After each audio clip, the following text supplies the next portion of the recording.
ibibazo uyu munsi nuko byaba bisa n'ibiri butwice, bisa n'ibikanganye, kwamara ukwirengagiza byinshi Uwiteka yatunyujije mu byatugoye, ari Imana yabiturengeje.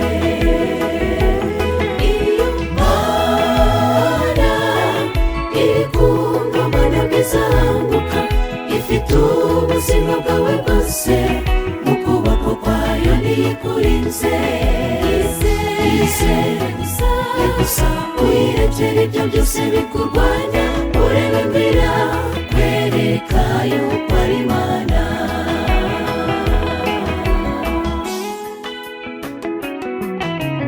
Mu butayu bw'ibigeragezo, aho utakwifuriza uwukunda, ahari uburwayi, inzara n'ubupfubyi, ahantu hashishana, aho hose Imana yakurinze, iyakunyujije mu bihe bigoye, n'uyu munsi iracyari kumwe nawe. Iyo Mana iri kumva Mana bwizamuka, ifite ubuzima bwawe bwose mu kuboko kwayo ntiyikurinze. Yizere gusa uyirekere ibyo byose bikurwanya, urebe imbere kwereka yuko ari Imana.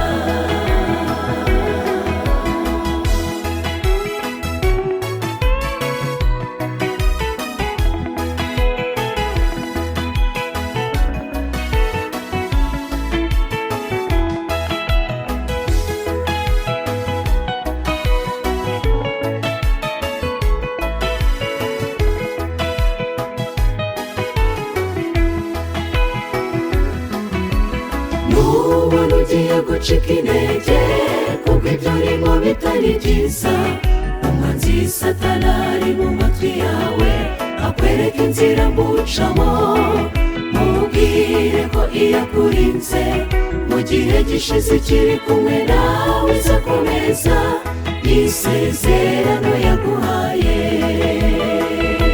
Ngaho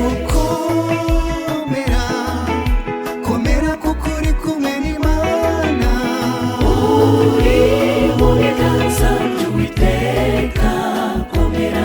reba mu gihe cyashize urebe uko Uwiteka yakurinze. Uri mu biganza by'Uwiteka, komera. Ibitume wizera ko n'uyu munsi Imana iri kumwe nawe. Uri mu biganza by'Uwiteka, komera. Ntabwo Uwiteka yakureka atagusohoreje isezerano.